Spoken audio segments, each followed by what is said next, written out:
Yeah, good question. Do you know what? I almost found it as difficult to recall back to the start of this indoor winter series as some of the earlier questions. Two people wandering around the tracks of Europe looking for a podcast that suits their needs. Oli Meggitt and Martin Southall are those two people.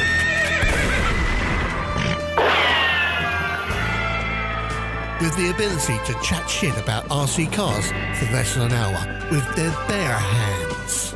The Bench Chassis Podcast, the podcast with no name. Except for that one.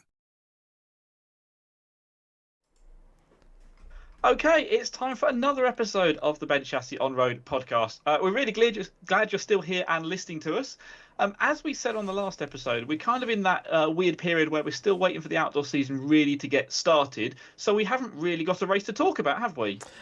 We don't, but it is nearly time for that. And here in the UK, the BRCA 1/10th On-Road National Series starts this weekend at Cotswolds. So as a way to start looking towards that, we thought we'd get a guest in. Yeah, and who better to bring in for this than the current UK national champion? Most of you probably know of Elliot Harper, but we thought it'd be great to kind of catch up with him, find out all about his history of racing, and also find out then how he's preparing for this weekend and getting started for the UK Nationals. Yep, and what a great opportunity we've got to chat to Elliot. I'm really looking forward to this one, so let's get into it. It's the Bench Chassis On-Road podcast. It's episode 7. Let's find out when Elliot spent a chassis in his career. This is the Bench Chassis Podcast. Let's bring on a guest, shall we? And here we are. We are back with Elliot Harper. Welcome to episode 7, Elliot. Thank you. Excited to be here. Looking forward to what we've got to chat about. Really? He doesn't know what he's let himself in for yet, does he? Not yet, no. I'm sure I'll find out in a minute. You will, yeah. So, obviously, Elliot is a name that many of you are going to know already. And if you don't, this is an opportunity. I think we'll start off by talking about Elliot's actual RC history. So, do you want to kick us off, Elliot? How did you actually get started in RC racing? How long ago was it? And what's your first sort of memories? Do you know what? You probably know more about my history than I do, Ollie. But I saw it was fifth scale Formula One cars on Motorsport TV, and I was 11 at the time. And I saw it on TV and I thought, I really want to do that. And I was never allowed to do go-karting or kind of real-life motorsport. And so RC racing became the next best thing. And I was always told, no, we don't do that. I think the race was in France, actually. So it's a fifth-scale Formula One race in France. Mm-hmm. And I was always told, no, they don't do anything like that in this country, in the UK. So, of course, me being me and never really taking no for an answer and in that way, kind of Googled it, found a local club in Peterborough, which was kind of 40 minutes from where I lived at the time. And it ran on a Saturday. I was never allowed to race during the week because of school, of course, at that time. And we went along, me and my dad, and we got into it. Did a year of club racing there every Saturday, loved it. I'd always look forward to that Saturday. And then kind of moved on to what was at the time the Schumacher BTCC. Did a year of that and then moved on to nationals. And of course, those are the days of brushed motors and so did like 19 turn, 27 turn, all those things, and then moved on to modified, I think in year 2 or 3. So quite a quick. So you were one of those racers. You were one of the racers who started off in the stock class and then quite quickly progressed through them, but kind of stepped up each time to move from 27 turn as it was then, which was our stock class, through to 19 turn, which was kind of super stock, and then quite quickly into modified. Absolutely, and I think in reality the stock classes back then were a lot slower than what they are now as well. So even modified was a lot slower. So, but yes, no, quickly stepped up, and then it kind of all took off from there. And I've not really looked back since, apart from a few years that I had out. But I'm sure we can cover more of that detail of the rest of the history in a little bit. Yeah, so I guess that's a good intro, and as you said there, pretty quickly you established yourself on the scene, and you're recognised as someone in the UK with quite a lot of skill and talent in touring cars. But the world probably first noticed Elliot Harper, I would have thought, Bangkok 2008 when you made a World Championship A final, your first Worlds, going to your first Worlds and making the A final there. So, what's your memories of that event? And was that kind of, do you feel as that was kind of the breakthrough moment as well for you? Wonderful. And I was 15 in 2008 when we went to Bangkok. And it was a fair few years ago, so don't really remember too much, but I do remember it being such an incredible experience. I'd never been that far away before, so it was kind of lots of new things to learn, new place in the world to be. Racing over there was completely different in many ways, and it was just a bit of a whirlwind, really. I just loved the experience. I was just so grateful to be there. I think I remember saying at the time in an interview, I can't really have a holiday. I've got to go back. Got to go back to school, and it was just incredible. And it probably was the springboard for what RC has become for me. And yeah, I just look back at those wonderful memories fondly. But yeah, there's probably not too much I can say because I simply just can't remember it. But I have got some really wonderful memories, and it was so incredible to be racing against some of the my RC heroes and people that have been kind of dominating the hobby for so long. So that was your first experience of the Worlds. You've made the A. Let's jump straight to 2010 then, shall we? Bergdorf, and why did that one become so special? Yeah, so 2010, I joined the Tamiya Racing Factory. Probably the top team of the time. We have Mark, Victor, Yillis, myself there as well, and a really strong team. Fantastic support from the factory in Japan and the Worlds in Germany in Bergdorf when I was 17 then. And again, it was an interesting race. I think there was lots of positives, lots of learnings along the way, and it was a bit of a roller coaster. I remember in the last round of qualifying, I think mine and Yillis's radio, we both used the KO radio at the time. 2.4 gigahertz was only just coming in, and our cars were interfering with each other in the top heat. And I think I recall we were the only two, or certainly two of a few, that had new tyres for the last round of qualifying. And actually both of our pace was top 3 pace kind of for the whole event. So we were looking really good to get a 1-2 for Tamiya in the last round of qualifying, which would have completely changed the order of the grid as it was for the finals. We went up and both of our cars just didn't work, or there was some interference that meant that we couldn't actually race the last round of qualifying. Which then I started 7th on the grid, and at that point I thought, well, look, World's A final, still gone really well, can't complain, but perhaps my luck had kind of run out by that point, because I thought, I would have probably been starting 3rd or 4th on the grid, and it would, there's a good chance for top 3 from that position, where starting 7th, there's less of that chance. I don't remember exactly what happened, but my luck certainly turned around in the final, and I went from this really bad luck situation to a really good situation, and I finished 3rd. And I would absolutely say that's my best RC racing result I've ever had. Again, really fond memories, fantastic time, and it was just brilliant. And but I think it probably shows that you can learn from that RC racing can give you really big highs. It can also give you some quite lows, and sometimes that's all within the same race meeting or weekend. And certainly that Worlds was a crazy race. I remember watching. I think I was at another race filming for RCTV then, and we were kind of just keeping up to date with what was going on at the Worlds throughout the whole thing, and sort of seeing the results topsy turvy. And you mentioned it was a big sort of tyre game there as well, but being part of that sort of event when you had, you being part of what was arguably the powerhouse team at the time with the Tamiya Racing Factory, you had Yokomo, who were spending huge amounts of resource to kind of be there to support people like Ronald and Hayato and things like that with their full support. And actually, that's almost sort of, in my mind, I like to think that sort of era, the 2008, 2010, is kind of peak touring car, really, in terms of the support that was there for all the different teams and drivers and the sort of events that were kind of happening. And that race, it was a tiny track, and then the finals were just, in many respects, almost a mess. And being able to get the car in the right position, and actually, it was those radio issues for Yillis that I think cost him the title, because that he could have started on pole position, and we sort of Mark just drove off at the front, and everyone else just had incidents behind them. And with such a small track, sort of lapped cars and trying to get past people, there was a number of crashes off the track, and you kind of, watching the videos back, you sort of kept your head down, managed to avoid all of that, and scored the results you needed to score, and got yourself on the podium. Absolutely. And you never know, right? If I had run that last round of qualifying, qualified third or fourth on the grid, which is where I'd probably have been, would I have then not been in the position to make the podium because something else would have happened? And you can look back at history in so many different ways, and what ifs, and from different angles, from my angle, from other people's angles.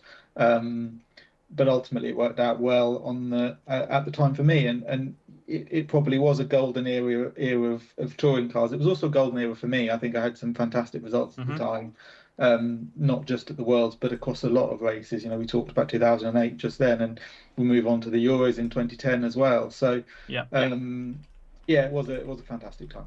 And I think I was still very young at that point, and it was just this whole kind of amazing world that I was able to live in, this kind of like traveling circus of RC racing, going around the world doing all this wonderful stuff, and it was just an incredible time. Because you obviously, you're still a student at this time, and you kind of, I think, college and then university shortly after that, and you say you'd only been in RC for even 6 years at the point when you're then suddenly standing on the world's podium, and you've thrust yourself into this crazy world. You mentioned that podium at the Worlds as being your best result in RC. I guess actually 2010 probably on paper is your best year, because you then a month or so later back that up at the Euros in France with a runner-up position. Ronald Volker, the only person there that was faster than him, you beat pretty comfortably the rest of your Tamiya team at the time. That was an odd race, but again made the best of the conditions that were presented to you, and kept focus on what was a weird sort of race meeting again. Absolutely. I mean, we'd all been for testing as we all did at the time, and yes, every track's different, right? And it has its own quirks.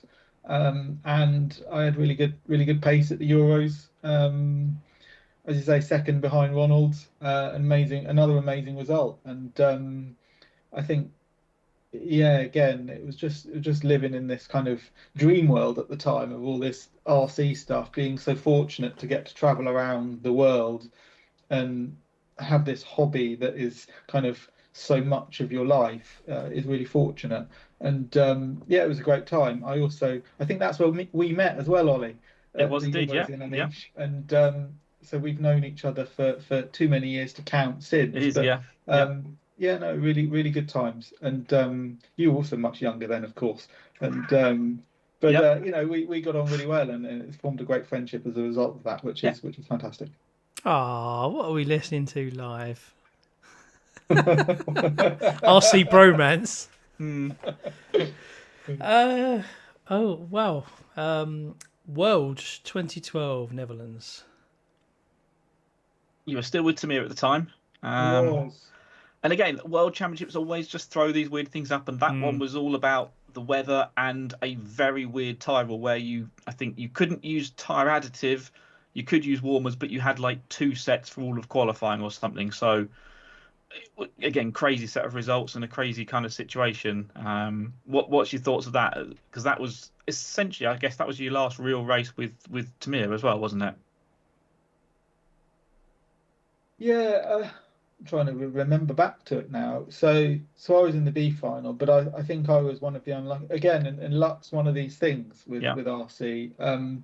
Last round of qualifying, it started raining for the top heat. I was in the top heat, and therefore I didn't get that last round of qualifying. Again, maybe there's a thing with last round of qualifying with me. There is a thing, there isn't there? Maybe there starts to become a thing. But for a different reason, it wasn't radio this time. It was the rain, and the rain came and meant I didn't get a last round. So again, who knows how that would have worked out? But I didn't make the final. I was in the B final. But I got to watch one of the most amazing races. I'm lucky to have been in some of the most amazing races. We all look at the Harper and Reinhard battle from 2008. We look at the Harper and Yillis battle from 2012, and so I've been there for those big battles and those big moments in RC history. So yeah, that was pretty cool. An amazing track, amazing facility. I think every World Championship that I was going to at the time had its own quirks and differences, but you know, it was kind of the period where RC touring cars were trying to find themselves a bit. You know, we'd had these really fast brushless motors. So we had a chicane on the back straight at Heemsted put in to slow the cars down a little bit because they were so quick. And they're even quicker now, of course. But it was kind of finding itself, and I think probably as we get closer to the present day, it's kind of stabilized in kind of that technology phase. But it was still finding itself at the time, hence why you had these different rules around tyre warmers, additive, and all these other kind of things. Cool. So that's kind of, we sort of went through, as we say, sort of peak season for touring cars and for your racing career. Let's take a quick break now, and then we'll come back and talk about what happened after 2012 and where we went from there. This is the Bench Chassis Podcast. An hour of your life you're not going to get back. So we're now post the 2012 Worlds. What happened next? Very open question. And I realised when we were discussing before, we missed out a whole class that I raced in 12 scale. And my dad always said to me, you were really good at 12 scale and almost better than in touring cars. And we've always disagreed on this. But for his sake, I will mention that, you know, 12 scale was also really successful for me. A couple of national titles, World's A finals, many European A finals. Again, I probably don't recall exactly when or where they were, but you know, some great times with various different manufacturers over the years in 12 scale, both with X-Ray, CRC, and so yeah, no, also wonderful times, and perhaps given that I race touring cars in the present day, I guess some people might not realise I also did 12 scale back in the day. So I guess I wanted to cover that. But what happened specifically after the 2012 Worlds? So that was around the time that the Tamiya Racing Factory started to kind of disband, and they stopped their kind of professional racing program. So I had to find a new home, and there was a really good opportunity to move to a company that was starting up their program and kind of be involved in that whole setup phase, which was something completely new for me. And that was when I joined Durango in 2013. And actually, that was when I also started first working really closely with Michael Orlovsky and his dad, who had also joined Durango at the time. And we'd kind of been together for a while. And this is when Michael was really young, but racing the Tamiya cars. But this was our kind of first time to really come together as a pairing at Durango for their factory team to really set up that company, you know, on the racing scene and help put the name out there in the touring car scene. So, yeah, that was when me and Michael first started to work together. And the 2 years I was with Durango, you know, but particularly the first year, I think was really standout. I learned so much about the world of RC from a different lens. Kind of, you know, I was spending one day a week at the factory with the Durango team whilst I was at university studying. So it was a bit of a hybrid work kind of and race role. I guess maybe not a lot of people know that actually in itself. So that's something new.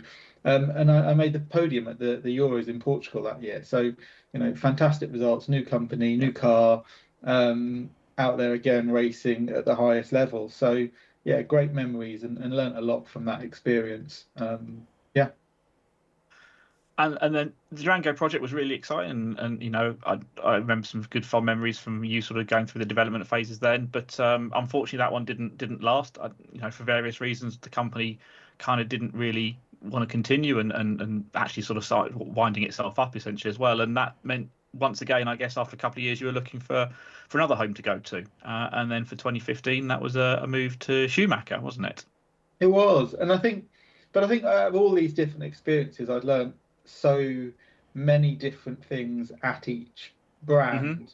You know, X-Ray kind of helped propel me onto that world scene.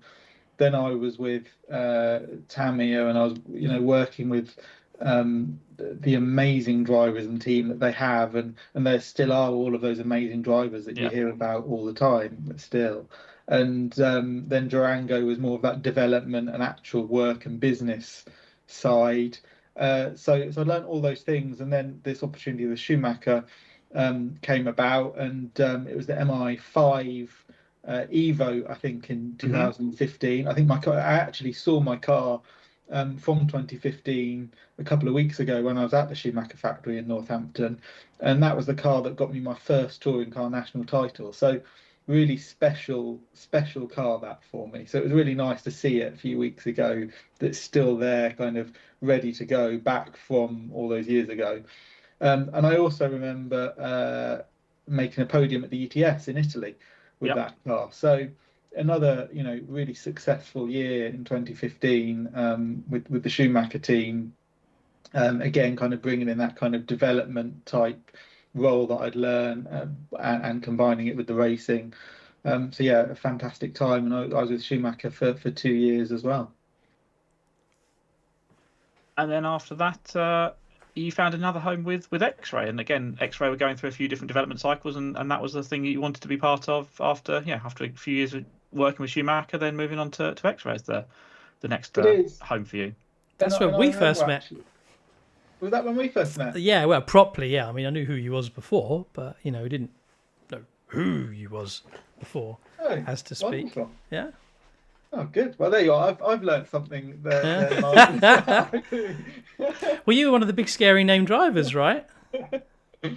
I forget that I didn't mention actually that me and Michael also raced together at Schumacher, because the Durango program kind of tailing off, we both moved to Schumacher together as well. So there was actually quite a period where me and Michael would kind of travel around. It was mostly Europe at the time, but travel around Europe together, racing for Durango, then racing for Schumacher. And then I left that, and he's never left Schumacher since. He's been there since kind of 2015, so quite a long time. But I left and did a stint back at X-Ray, and that, look, that was really nice, because it was kind of going back to the company that kind of springboarded me onto that world scene back in 2008, and I had the opportunity to go back and race with Alex, with Bruno, with Martin, and again travel around Europe doing these wonderful things and being part of a really special company that does great things. He means Martin Huddy, not me. Yeah, Martin Huddy, not but yeah, no, look, a fantastic period, and I was with X-Ray up until 2020, and of course, as we know, the world changed a lot in 2020 with COVID, and I think at the time racing was my life. I obviously had a full-time job outside of racing that was obviously getting busier,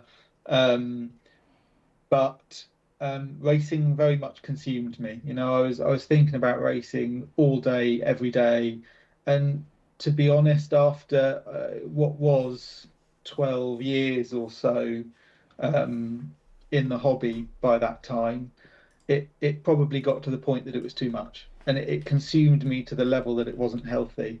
And I think that was a bit of a realization that, I mean, I was probably away from home. I was working in the week, so that's 5 days in the office, obviously at the time before COVID, and then I was away 37 weekends a year. And when we're talking about weekends, I mean, these were pretty much full weekends.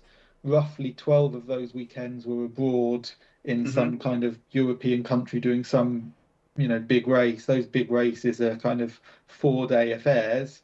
So that's using up all your holiday time from work as well. All my holiday time from work. It was 37 weekends a year. Some of those really long weekends, at least 2 days, if not 4. And I was then thinking about RC racing constantly through the week. So it very quickly got to the point that I needed to take a break from it. And look, I'm glad I did, because I got to spend, once all the COVID piece passed, I could spend more time with my friends and family than I had for 12 years. And I think that started to help reset kind of priorities in life and, you know, why are we here? And I don't want to get too kind of too deep into this, but it was really healthy to have that time away and reset. And I'm very grateful for the time I did have doing these other things. And you know, I wouldn't change that, but it's nice to now have come back as well. Yeah. We'll talk about you coming back in a moment, but one thing I want to kind of pick up on, you mentioned there, so 2015 when you joined Schumacher, that was your first UK Touring Car National title, and you'd won a couple of 12 scale national titles before that. But then going back to how we sort of started this off, we're talking about the World Championships in 2008. So, you know, 7 years earlier than that. I think that's almost the thing that sort of stood out to me as, you know, kind of looking at things before we started this podcast was, that was your first Touring Car National title. Arguably, you are one of the most successful touring car drivers the UK has ever seen, certainly on the, you know, on that international stage. So you almost expect you to have this massive long list of UK titles to go with it as well. But it seems like was it your focus was more internationally and therefore you weren't able to do so many races in the UK? You know, when we look at the Hall of Fame for the BRCA Championships, why is that not filled up with Elliot Harper's name? What else was kind of around at that time when you were you know, as you said, you were kind of at your peak in 2008, 2009, 2010? I'm at my peak now, by the way. Just to Found another peak. I think there's so many reasons. I could get my racing driver's book of excuses out. And trust me, my book's pretty you've big. written a big one of those, yeah. I've got a big book of excuses. It's on a Rolodex as well. I think there's various things. So let's try and break it down. I think first of all, you spoke about the golden era of touring cars. Back then, we had, you know, Andy Moore, Chris Granger, Ollie Jeffries, myself, and there was many other really strong UK drivers as well. Yeah. And it was so ultra competitive. It was perhaps why, you know, ultimately in the later years it got too much, because it was so competitive that it did consume you, and it was every weekend testing. So there's that side that, yes, it was very competitive. I mentioned that it was every weekend testing. Well, I couldn't test every weekend and I couldn't be at all these places because I was off racing and testing in Europe. So already my racing schedule was compromised because I was doing races that others that could focus on the UK racing, like Ollie and Chris, could just practice in the UK, whereas I was having to kind of compromise and do other races and try and be successful there. So I think that perhaps didn't help. And then I think there was also a third angle, which is, you know, I was still very young at that time. You know, I'm not old now. At least I don't like to think I'm old now, but I'm certainly more mature and kind of well-rounded now. Better choice of words. Back then, I had pure pace, but I perhaps didn't have the knowledge and the balance to go with it. So, you know, you were driving 100% all the time. And when you're driving 100% all the time, a quarter of a lap in the lead of a race, a particular track that I have in mind, and then you just end up on your roof and needing marshalling, and that costs you a national title. That's not a particularly clever thing to do. I was with Tamio at the time, and it was at Aldershot, and I ended up on my roof, needed marshalling, lost the national championship. That wasn't particularly clever, and I think, you know, but you learn from those things, and you learn that. Yeah. Perhaps just driving 100% all the time, you don't need to do that to win races. If you're out in the lead, you can manage that pace to win the race. You don't need to win by 5 seconds. You need to win by 1 second, for example. So that was a big learning. And then there was also, I think, a time at Durango where, you know, it was still a prototype car. We perhaps didn't have the reliability, particularly in the drivetrain at the time, that other manufacturers did have, and unfortunately that let me down, and I lost a title that way as well. And but again, you know, RC racing was in a really different time. Gear diffs had just come in. You know, the power that the modified motors had at the time was all brand new, so there just was more reliability challenges generally in that time. You know, you wouldn't think that in today's, you know, 2026, cars don't really break down, they don't really fail. They did back then. And so I think there was a couple of reasons why I don't think there was one specific reason, but perhaps that just gives a flavour of where we are. And but actually, I don't let that. I don't really think about that. I don't really let it bother me or so. It's there were still some fantastic times, and I wouldn't change it for the world. So I'm just going to jump you back to, as you already alluded to there, you decided during COVID that you were going to announce your retirement. And you've already touched on there a number of reasons why. And I think that's really important other people understand as well. What goes on in the mind when you travel around to put as much as you is. We've seen publicly recently, Orlowski a while ago was saying about burnout and needed to take a break. And obviously he's done that. He's come back stronger. Now, your break was obviously a bit longer, but what was the point during COVID that you just decided that was the time to take the break? Was there like a tipping point or something that happened? That just the fact that you realised that because you couldn't go racing for a period of time, that actually it was okay. You could take a break and you were at peace with it at that point. Was there a trigger? I think probably people that know me, that I raced closely with at the time, knew it was coming before COVID, to be honest. I think people that knew me could tell that I was at the point that I'd lost the love for the hobby. I'd lost the love for the sport, and I needed some time away. I think, Ollie, you're probably one of those people that you knew it was coming. It was more of a matter of when, and I think the COVID period gave that kind of prompt that I needed to do something about it. I'd just bought a house at the time, and that kind of that was a project in itself to strip out the house, redo it, and that kind of gave me some other purpose that I could move from RC to do something else to fill my time with. I've always been one that has to do something, whatever that something is. And I used that time to do up the house. When COVID passed, we could get back outside, etc., see family, friends. I got into sim racing. I was racing with some other kind of RC racers, and we had a sim racing team, and it was quite a successful sim racing team, to be fair, at the time. So I did all these other things.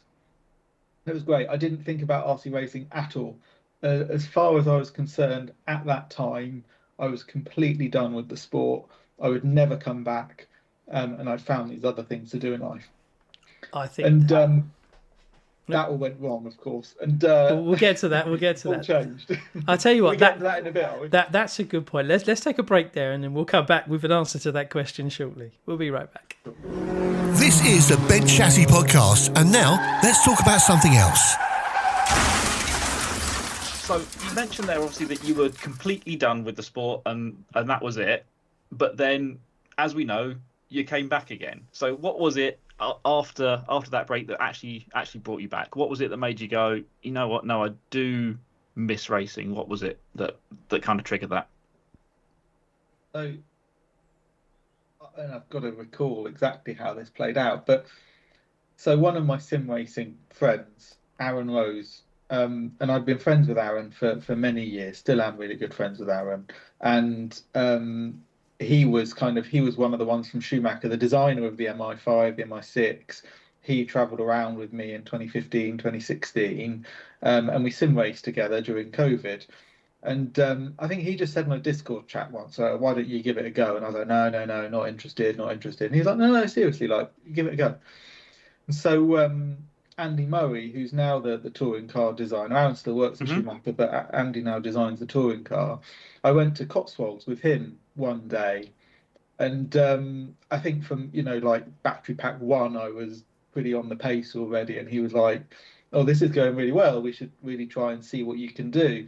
And by the end of the day, I was already on the pace of kind of winning the national winning pace on day one back after a 3-year break.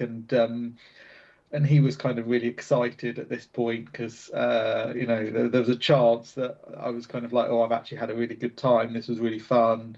Hadn't even considered RC for years, and all of a sudden I've somehow ended up at a track, somehow enjoyed myself.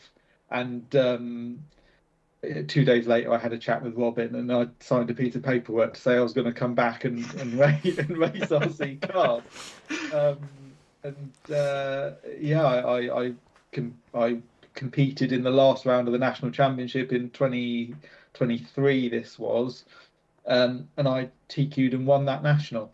So that was kind of clearly that was it. And then I was back racing again in 2024. That got the juices flowing straight away. Right? Nothing quite like winning. What's that like? Was that a genuine question? Yeah, it is. Yeah. Side quest.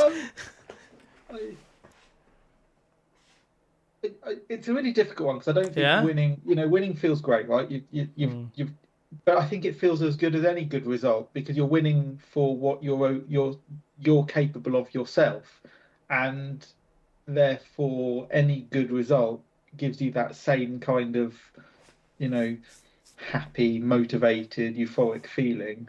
But the challenge is to do it consistently, to keep it up, and I think even more so now I've come back, not get yourself to that burnout phase of letting RC consume you. And I think that's the key thing that I've done differently now to beforehand. Yeah, that will kind of lead straight into this question. And I think now that you're back, how do you approach racing? How do you approach racing differently than you did before the break? It's a good question, and you mentioned Michael's Facebook post actually around kind of doing a bit too much, needing a little bit of time out, and I spoke about how I needed time out, but completely away from the sport. And I've been very mindful that I don't want to get to a point that RC consumes you. Now, bearing in mind, when I was racing these 35, 37 weekends a year away, many of those I would be finishing work at 5 o'clock on a Wednesday, going to an airport, getting a 9 o'clock flight, arriving at some European country at midnight, getting to a hotel at 2 a.m. in the morning, getting up to start an ETS at 6 a.m. in the morning, so running on 4 hours sleep, preparing cars that have just been travelling. ETS days are long days. They're really big, important, competitive events. Probably getting to sleep at midnight, back up again 6 a.m. the next morning, rinse and repeat for a few days running. Get home at 2 o'clock Monday morning, 2 a.m. Monday morning, getting up at 5 a.m. to leave at 6 a.m. to go to work again. And that was like every week was the same. And it wasn't just the burnout from the sport, but it was the burnout from tiredness and just doing so much. And that was if you made it home, by the way, on Sunday night. I remember many occasions, usually at Vienna Airport, in fact. I was going to say, there was one time I remember you and I were stuck at Vienna Airport for an extra evening. I remember Chris Betts, and some of us will remember Chris Betts, got his car out at the baggage carousel and started driving it round the baggage reclaim area of Vienna Airport at some ridiculous hour at night after a flight had been cancelled. So that was if you made it home. And many stories to tell in that space. Maybe that's for another day. But what do I do differently now, to specifically answer your question, is the reason I'm not doing all these European races now is so that I have that balance, so that I'm able to use my work annual leave to do other things, to have time off, to go on holiday, to do other things outside of RC, to make sure that I am getting a balance between racing, life, and real work. And I'm just as passionate about RC now. I absolutely love it again, and I wouldn't change again. I wouldn't change it for the world because I'm having such a good time being part of RC again. But I'm being part of RC in a way that works for my life and my balance now, and that kind of. I think that's the most important thing. I would love to go and do European races again. I would. I think it'd be really exciting, really interesting. But could I do that and still have the balance that I have now? Absolutely not. So I think that's the main thing, and I've realised now that life balance is most important. Cool. So I think it's worth us moving on to talk about your racing now, and since you've kind of been back again. Let's take a quick break, and then we can jump into I guess the modern times finally. This is the Ben Chassis Podcast. An hour of your life you're not going to get back. So, since you've been back, you've quickly become again, I would say, the leading, or one of certainly the leading touring car drivers in the UK, once again. You've won national championships. You mentioned your first race back was winning a national round, the last round of the season. Then you went on to win the title in the following seasons. Most importantly, though, for Martin and I, you've won both Rug Racers and EWS championships this season as well. So you've completed you've won the biggest prizes out there in the UK now. So is there a new pressure kind of coming onto you now that sort of once again you're being seen as the person that everyone needs to beat? So to the point of, I won the national championship in 2024 and 2025. Mm-hmm. In some way, I felt like that was redemption for the two that I lost through unfortunate circumstances. Yeah. back years before. Maybe that's just how I justified it to myself. I don't know. And I'm not going to choose which series I prefer over Rug Racers and EWS, because I don't want to get banned from the one that I don't pick. But let's just say, they're both fantastic and wonderful series. And I genuinely do mean that as well. And it's great that we do have such a competitive racing scene in the UK across our nationals and across the winter season. Do I feel there's a particular pressure? No. And I think the reason no is because I've come back with this new...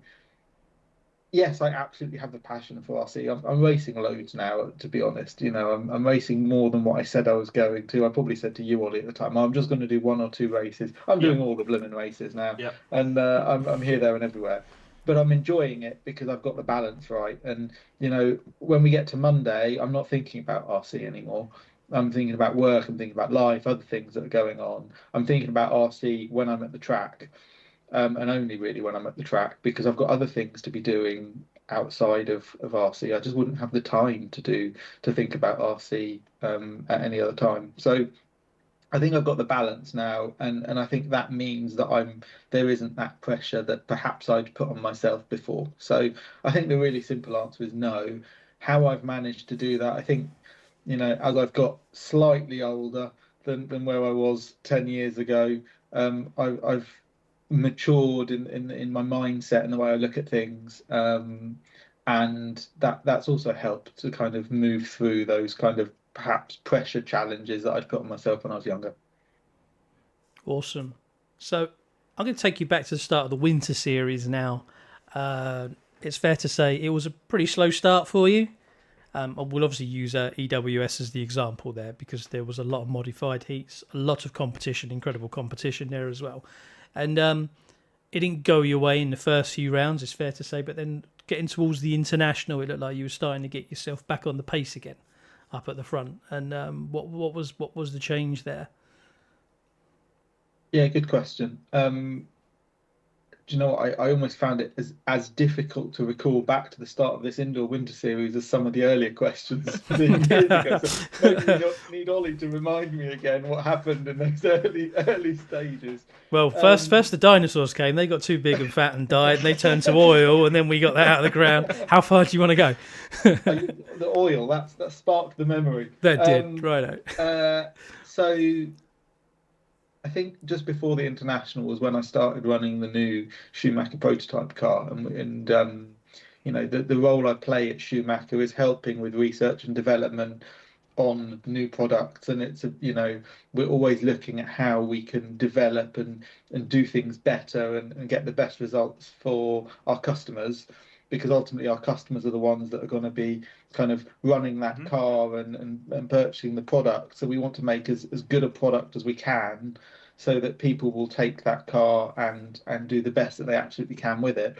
That takes quite a lot of research and development time and an effort from many people, both at the factory and their kind of race team testing. So we started testing this platform just before the international race, and I think it became apparent very quickly that we've made a really good step forwards with this new platform that's coming soon. that Michael's been running to great success. He won the TITC. I won Rug Racers. I ended up winning the EWS Championship because of winning the last 3 rounds with this platform, making the podium at the EWS International race at the back end of last year, only just behind Ronald and Alex again. So, I'm maybe not travelling abroad, but I'm still getting to race those same drivers, perhaps just an hour and a half down the road in Essex, which is much easier than travelling as much. But look, I think it shows that I can still compete with those drivers. I'm just choosing not to do it for other reasons. But actually, it also shows that our platform that we've been developing is super competitive and a really good step forwards. So I think that was probably the key reason, Martin. That said, look, with any new platform, it takes a lot of time and effort to get it to a place where it's optimized. And it has taken a lot of effort from Andy, from the factory, from me, from Michael, from the rest of the team to get it to that place. Solid. And I guess then just to bring it right up to date now, so we've finished our winter season, and Martin and I have talked about this in the last couple of episodes, that we've sort of in this lull now before the outdoor racing starts. But as we record this, UK National Championship is kicking off this coming weekend, and obviously you've been preparing for that outdoor season, and you mentioned that your original plan when you came back to racing was not to do quite so much. And you and I know we'd spoke about this, and we were like, I'll do the nationals, and maybe I'll do one or two test days for each one. But you've certainly put the miles in on the outdoor track over the last few weeks. And how's the prep going, and what's kind of what's that look like for you this year with a new platform to work with as well? And it's never particularly pleasant when you're on an open airfield at Cotswolds. And for those that don't know Cotswolds, it's on an airfield kind of top of the hill, quite open, quite exposed. When it's kind of March, it can be quite cold, quite windy, and certainly experienced that in kind of, I think I started going outside in I think it was end of March, early April. But really important, we've got a new chassis to work with, the new prototype car. We're running on a new tyre in the UK this year, the Contact D36. So there's a lot that's kind of got to come together, and we're kind of trying to learn this new tyre, learn this new platform. And as I say, no one else had run this platform outside. Michael and the team had run it at the TITC, but we're building that base setup and that base level of knowledge ourselves so that we can then help support all of the other Schumacher drivers around the world. So we're learning it ourselves to then help others, and that takes time. So it's been really important to put the time and effort in to learn what works, to learn what doesn't work. And I always, maybe this can help some others, but I always think if I learn one thing on a test day or any kind of day, if I learn one thing that worked, or even something that didn't work, because even if it didn't work, it's still a good learning, then that's been a productive day, and I'm happy with how that day has gone. And I think that's that's kind of an achievable goal for each day that you go racing or practicing. And thankfully, I've learned much more than one thing per day over all of the days I've been there. But it's been good so far. Preparations are going well, and really looking forward to seeing everyone there and seeing how the weekend goes. I love that you've just touched on the learnings from things that don't, because most people just focus on all the good. And even for when we have discussions about testing as well, I say actually I've been to a track all day, and we've been there for like a day and a half, 2 days, and nothing worked. And we changed so many things, and nothing worked. But they were all really important learnings, because we knew that the next time out, we just don't do those things because you've already tried this, but you wouldn't have known that, and you could be running down that rabbit hole. And as soon as you find those things as well, write them down, put them in a notebook, pay attention to them, and keep them in your back pocket for later on. So probably for every good learning, there's probably 2 that are bad, but I think they're just as important, and you've got to get out and test, right? Absolutely. And the more you optimize and the closer you are to perfection on a setup for the conditions, etc., the more things you're going to find that don't work. But that information is absolutely just as valuable as things that do work, because then you know what not to do, and then you can move on to focus on another area. And it can get really hard to find things that move things forwards when you are so close to what is a perfectly optimized setup and package. So looking ahead now to the Nationals, what are your expectations? What do you want to look out for this year? What are you thinking? Look, I think I want to have a good time racing cars. I want to enjoy myself, and I want to, enjoy being around like-minded people at a track. And if the results come with that, fantastic. If they don't, that's also fine. And I say that because I think one of the things I missed when I retired was that kind of human in-person element to racing. You know, I really missed being there, going out for dinners with friends, being at a track with real people in person. I really missed that, and there's so much more to RC than just driving a car around a track. Yes, that's absolutely part of it, but so many people I talk to, the social side is just as important. So look, yes, I'm going to do absolutely everything I can to win. That's got to be the ultimate goal. But I think more important than that is to help people to enjoy RC for the wonderful sport that it is, and just to have a good time with lots of friends and great people at the track. What a brilliant answer. And I think that's one of the really important pieces that we try and talk about so often, and people who talk about racing, or maybe people who aren't as involved in racing, always maybe forget about or don't even think to ask about. It's not, yes, there are people, and it's their career, and you've been at the point where, okay, it wasn't your full-time job, but you've been really involved in things when every result on the track absolutely matters.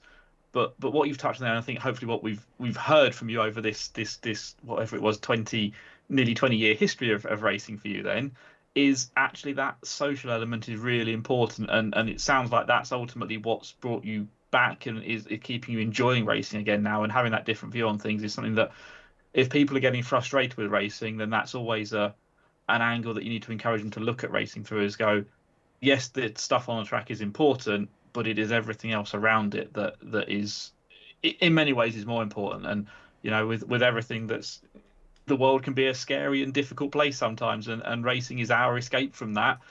And actually, what can we gain from that one? Yes, it's 5 minutes driving around the track of enjoyment, hopefully, but then it's actually the whole day of being with everyone else as well. Absolutely. Do you know what? And you say 20 years, and I thought, surely not. It's actually been 22 years. So if you rewind to the start of the video, you can probably figure out how old I really am. So please don't do that. But yeah, no, absolutely. It's so important to if you're having a bad day, it can be really frustrating, right? We've all been there. We've all had the terrible days. I had to try not to swear there. We've all had the terrible days. We've all had the really good days. But in the bad moments, you just have to do your best to remind yourself that that RC is more than just results.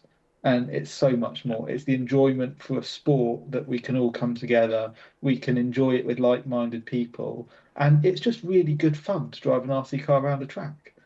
And ultimately, that's what it comes down to. If the result's good, fantastic. I've never been as successful as Michael, for example. For some of these drivers, this is their full-time job. And the mindset and the way they go about racing and the way they will drive on the track is different to 99% of people, because they are doing this as their job. They need to make a living from this.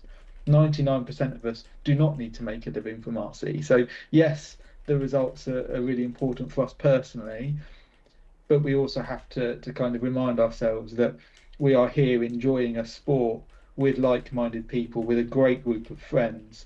And actually, that's what's most important.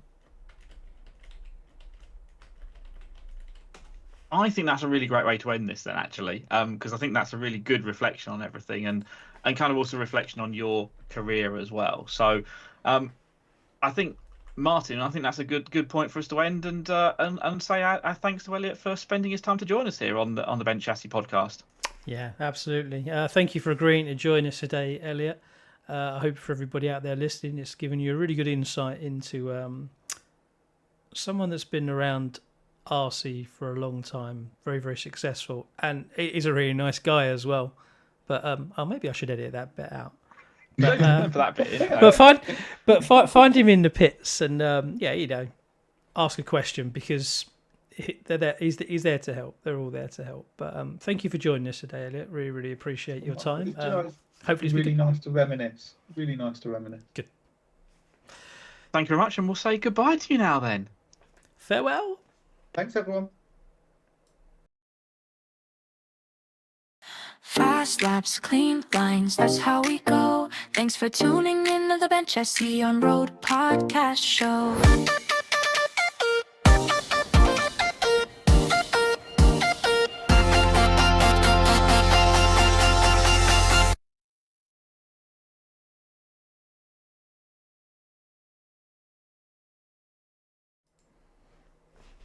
Okay, it's time for another episode of the Bant Chassis On Road podcast.